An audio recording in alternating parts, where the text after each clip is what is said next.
Hi students, कैसे हो आप लोग। आशा है सभी आप लोग बढ़िया होंगे और एग्ज़ाम का तैयारी भी आप लोग को बढ़िया ही हो रहा होगा, क्योंकि मात्र एग्ज़ाम के अब आप लोग का 10 दिन बचा हुआ है। तो 10 दिन में जितना हो सके पीछे के सारे चैप्टर्स को रिवीजन करें और मैथ्स के प्रश्न को बार बार रिवीजन करें, क्योंकि रिवीजन एक बहुत बड़ा इंपॉर्टेंट किल होता है। और जहाँ तक हो सकता है मैं आप लोग के लिए अवेलेबल हूँ आपके इम्पॉर्टेंट क्वेश्चंस को यहाँ पे वीडियो उपलब्ध करवाने के लिए।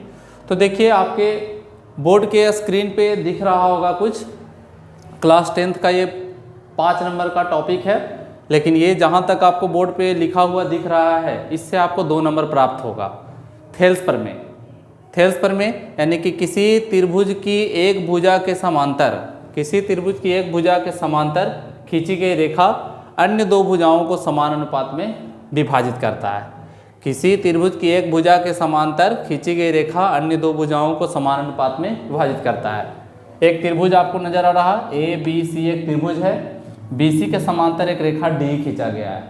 BC के समांतर एक रेखा D खींचा गया है, तो हम क्या कह सकते हैं कि अगर ये वाला इसके समांतर है तो इतना बटा इतना बराबर इतना बटा इतना, यानी इतना AD by DB is equal to AE by EC। यानी हम क्या लिखेंगे कि चूंकि DE समांतर है, D समांतर है किसके, BC के, इसलिए अगर D समांतर है BC के, इसका मतलब है कि AD बटा DB is equal to AE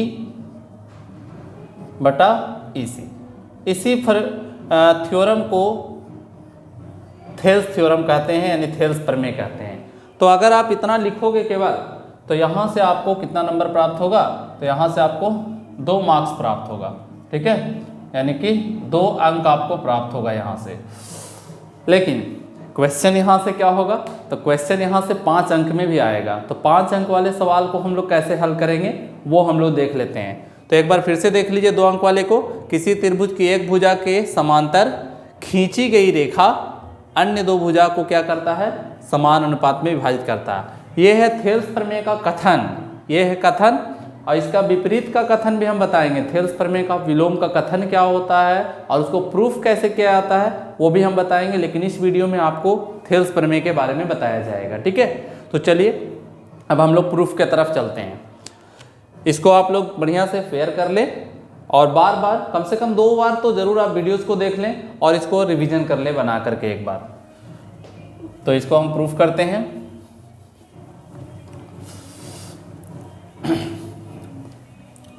दो नंबर के सवाल में ये फोटो बनाना है और ये जो अभी लिखा हुआ था AD बटा DB बराबर AE बटा AC वो कर देना है केवल, ठीक है।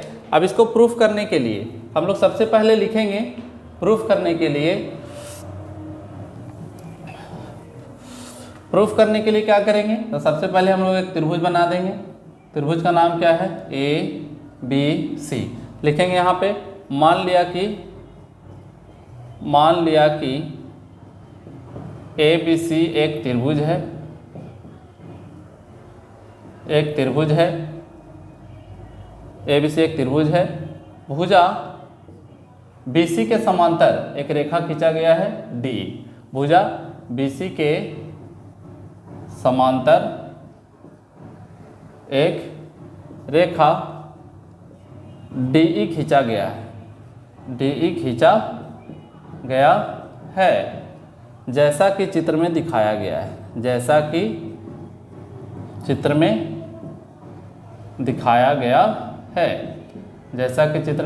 गया है। तो सिद्ध क्या करना है हमको, जो सिद्ध करना है उसको हम लिख देंगे। तो सिद्ध करना है, क्या सिद्ध करना है, तो AD बटा DB बराबर AE डिवाइडेड बाई EC, ये हमको प्रूफ करना है, ठीक है। AD बटा DB बराबर AE बटा EC, ये हमको प्रूफ करना है यहाँ पे। तो कैसे हम इसको प्रूफ करेंगे, AD बटा DB बराबर AE बटा EC को कैसे प्रूफ करेंगे, तो प्रूफ करने के लिए हम लोग सबसे पहले रचना करेंगे। क्या करेंगे हम लोग, रचना करेंगे। रचना में क्या करेंगे, तो B को E से मिलाएंगे, ठीक है। B को E से तथा डी को सी से मिलाया, बी को ई से, डी को सी से मिलाया। अब क्या किए, ई से परपेंडिकुलर, ई से हम लोग लंब डालेंगे एडी पर, ई से हम लोग एडी पर क्या करेंगे, लंब डालेंगे। कितना डिग्री का एंगल है, 90 डिग्री का। ई से एडी परपेंडिकुलर, इसको लंब बोलेंगे, ठीक है, सॉरी, ई से इसका नाम हम दे देते हैं ई एन, ठीक है, ई से ई एन लंब डालेंगे किस पर, एडी पर, तथा डी से डीएम, डी से डीएम लंब है, डीएम लंब है किस पर, ए पर, ठीक है। ई से ई एन एडी पर लंब है, डी से डीएम ए पर लंब है। क्यों ऐसा कर रहे हैं आगे आप लोग को पता चल जाएगा, ठीक है। तो यहाँ तक समझ में आया कि मान लिया कि एबीसी एक त्रिभुज है, भुजा बीडी के समांतर, सॉरी भुजा बीसी के समांतर एक रेखा डी खींचा गया है, जैसा कि चित्र में दिखाया गया है। सिद्ध करना है एडी बटे डीबी बराबर ए बटा ईसी। तो रचना में क्या करेंगे, बी को ई से तथा डी को सी से मिलाया, ई से ई एन एडी पर लंब डाला और डी से डीएम ए पर लंब डाला, ठीक है। अब इसके आगे हम लोग क्या करेंगे,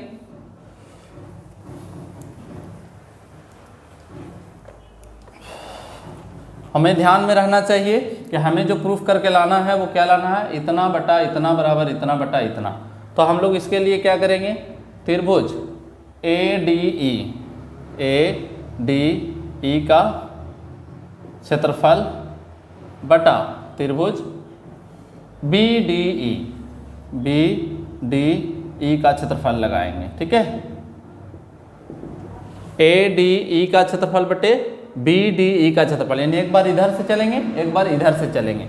इतना बराबर त्रिभुज का क्षेत्रफल होता है 1/2 गुना आधार गुना ऊंचाई।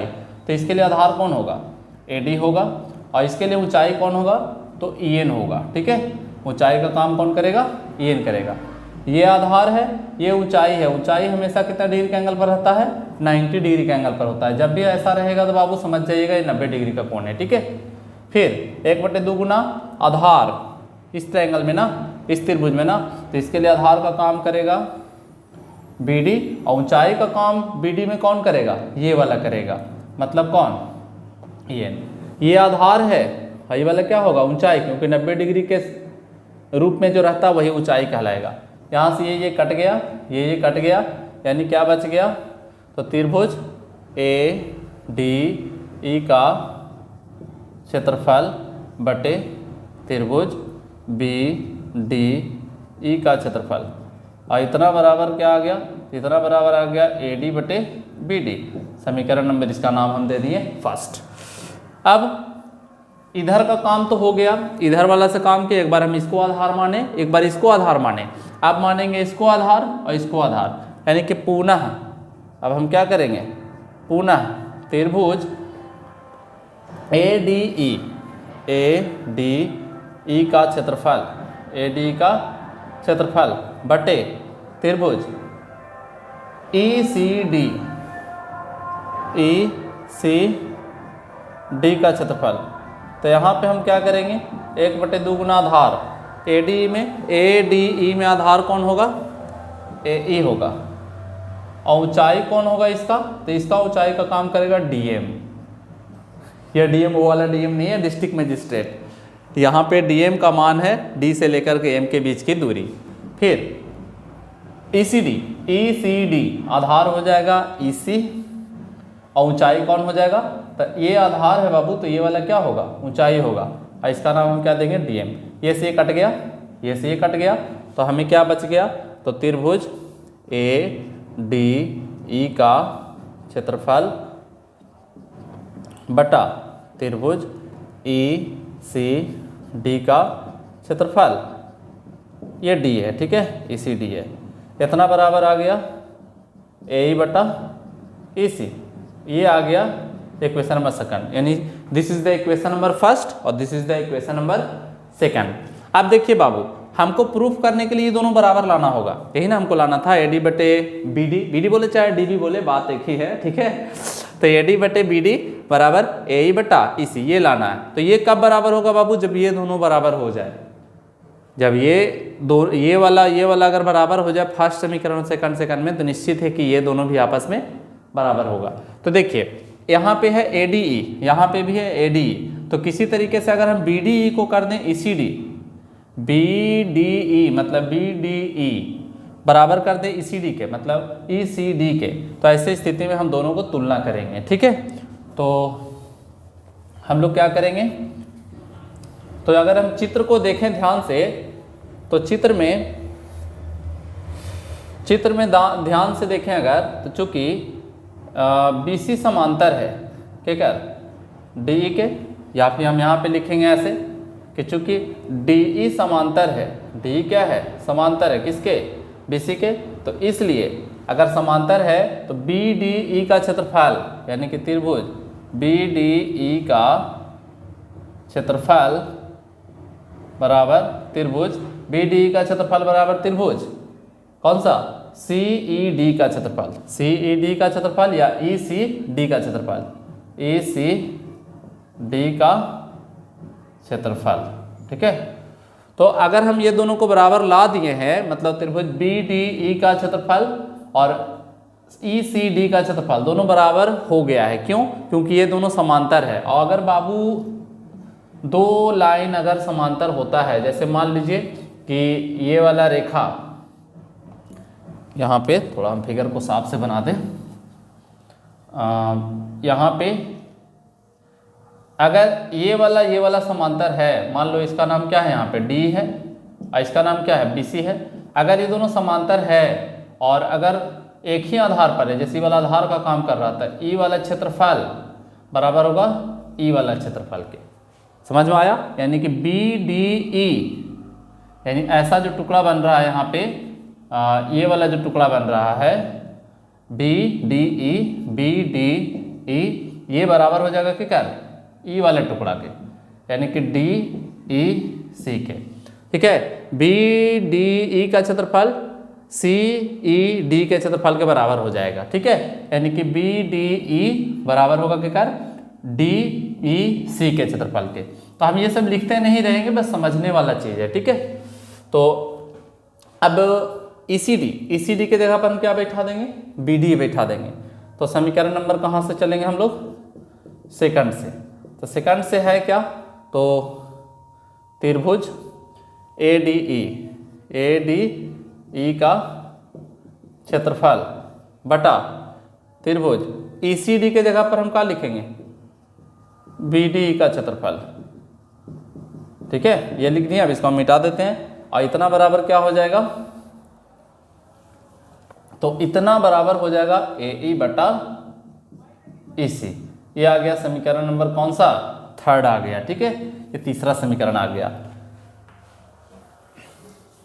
देखिए ये वीडियो ज़्यादा लंबा नहीं है और ज़्यादा टफ भी नहीं है ये वाला क्वेश्चन, लेकिन आपको प्रैक्टिस करना होगा और कंसंट्रेट होकर के समझना होगा। वीडियो को पूरा देखना होगा तभी समझ पाओगे।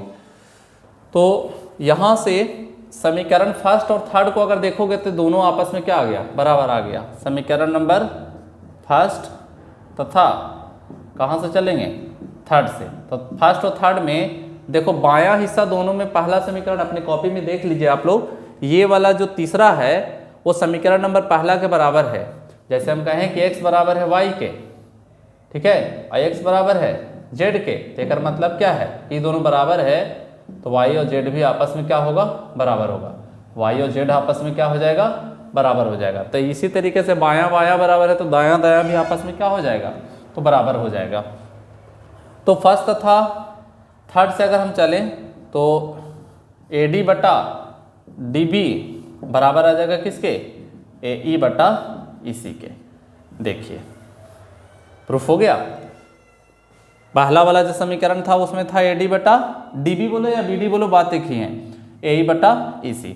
ये आ गया हमारा थेल्स प्रमेय। तो यहाँ पे लिखेंगे यही थेल्स प्रमेय है, यही थेल्स प्रमेय है। प्रूफ हो गया, यहाँ पे लिख देंगे प्रूफ्ड हुआ।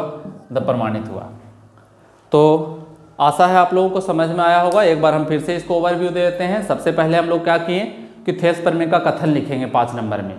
5 नंबर में टोटल लिखना होगा। तो सबसे पहले थेल्स प्रमेय का कथन लिखेंगे। क्या होगा कथन थेल्स प्रमेय का? तो किसी त्रिभुज की एक भुजा के समांतर खींची गई रेखा त्रिभुज के अन्य 2 भुजा को समान अनुपात में विभाजित करता है। और उसको प्रूफ करने के लिए क्या किए हम लोग? तो एक त्रिभुज लिए, त्रिभुज का नाम क्या दे दिए? ABC। भुजा BC के समांतर एक रेखा D लिए, ठीक है, और फिर B को मिला दिए E से और C को मिला दिए D से।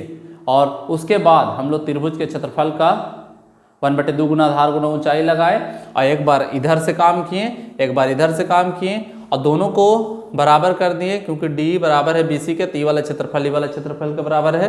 समीकरण नंबर 2 में BD का मान बैठा दिए किसके जगह पर? इसी D के। और समीकरण नंबर 1 और 3 का ई वाला हिस्सा बराबर है, मतलब बायां तरफ वाला बराबर है, तो दायां वाला भी आपस में बराबर आ गया और ये प्रूफ हो गया। ठीक है, तो ये थेल्स प्रमेय है। तो आशा आप लोगों को समझ में आए होंगे। और जिस किसी को भी आगे का थ्योरम, किसी भी चीज़ का थ्योरम अगर प्रूफ करना है तो कमेंट बॉक्स में आप लोग कमेंट करें। मैं ट्राई करूंगा आप लोग को जितना ज़्यादा हो सके हेल्प करें 10 दिनों में। और वीडियो को देखने के लिए धन्यवाद। लेकिन आप लोग सारे लोग वीडियो को सब्सक्राइब करें और चैनल को सब्सक्राइब कर दें, वीडियो को शेयर कर दें और लाइक भी कर दें, ताकि मेरा भी मोटिवेशन लेवल अप रहे। चलिए ठीक है, मिलते हैं नेक्स्ट वीडियो में। और नेक्स्ट वीडियो आप लोग बता दीजिएगा कमेंट करके कि किस चीज़ का वीडियो बनाना है। ठीक है, थैंक यू, बाय।